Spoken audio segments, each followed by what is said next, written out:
こんにちは。今回は BB 戦士デスティニーガンダムの下半身を筆塗り塗装したいと思います。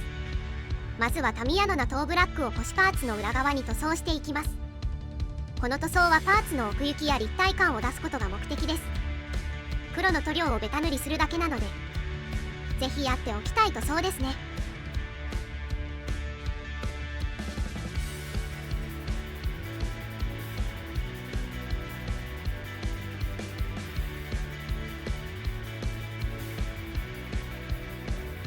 黒の塗装が終了したので続いて白の塗装を行います。この塗装にはシタデルカラーベースコラックスホワイトを使用しました。腰のパーツは結構塗り分けが多いのですが塗り分けする部分も含め一旦全部白に塗装していきます。この塗料は粘度が高いので少量を筆に取り少しずつ塗装すると綺麗な塗膜ができると思います。綺麗な白の塗膜を作ることができたらコラックスホワイトを使った塗装は終了です。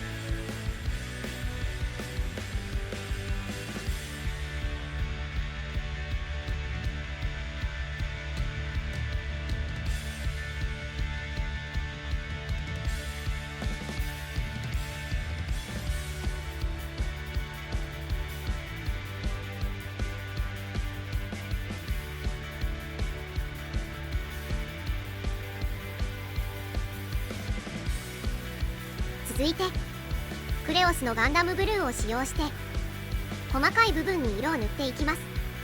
ガンダムブルーはそこまで隠蔽力が高くないので少しずつ色を重ね綺麗な青を作っていきます。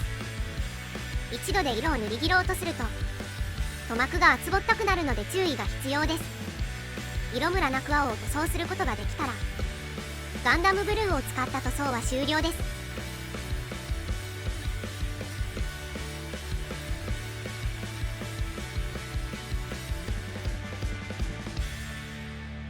続いて赤の塗装を行います。この塗装にはクレオスのモンザレットを使用しました。赤は塗装範囲がすごく狭いので穂先が細い面装筆を使用してできるだけはみ出さないよう慎重に塗装します。余計なところに塗料をつけることなく塗装できたらモンザレットの塗装は終了です。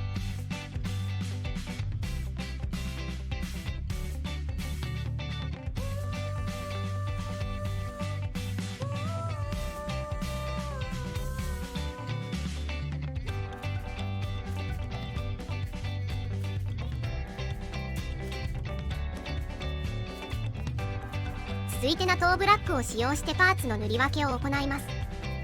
黒は隠蔽力が高く塗装が簡単なのでささっと塗装を済ませましょう。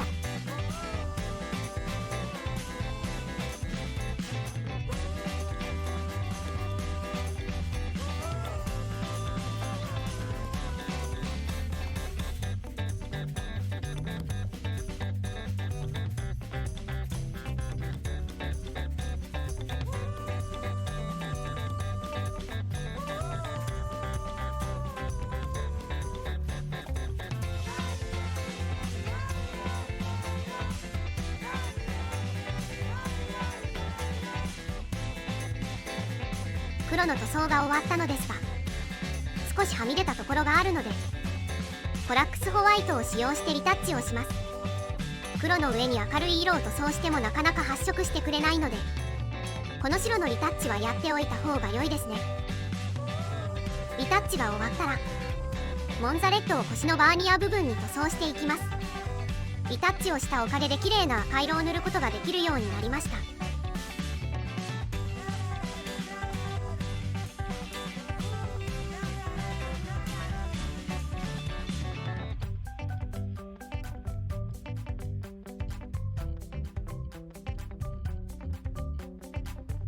最後にクレオスのメタリックグリーンを塗装していきます。この色をパーツのへこみモールドに塗装します。このモードは墨入れで黒く塗りつぶしても良いのですが緑を入れると情報量が増えかっこよくなると思うので多少手間ですが緑で塗装していきます。これで腰パーツの塗装は終了です。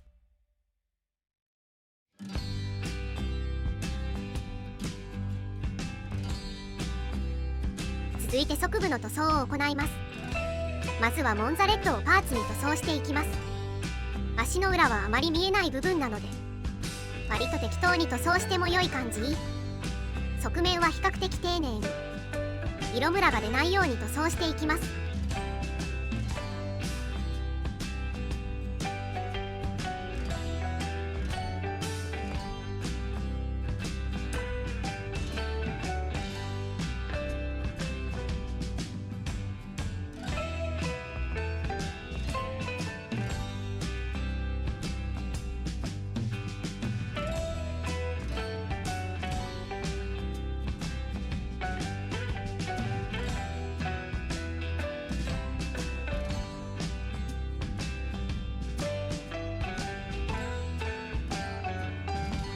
続いて暗い灰色の塗装を行います。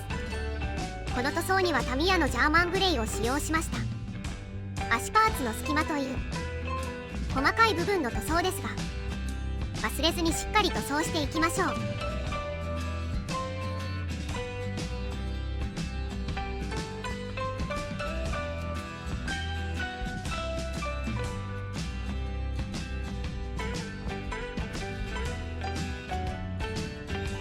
最後にアンクルガードなどの塗装を行います。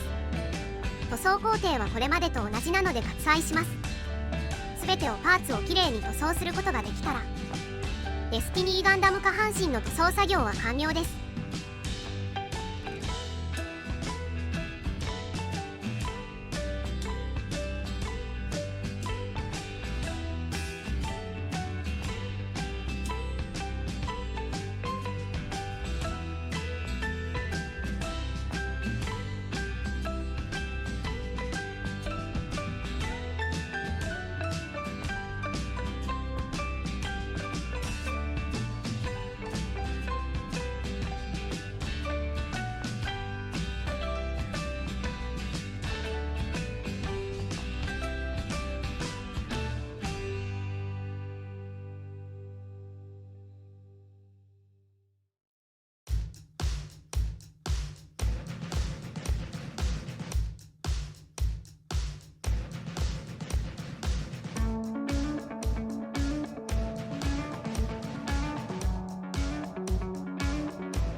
それでは今回はここまで。最後まで動画をご視聴いただきありがとうございました。次回以降もデスティニーガンダムの作業動画を投稿していくのでチャンネル登録をして続きの動画をお待ちいただけると幸いです。ではさようなら。Are you listening?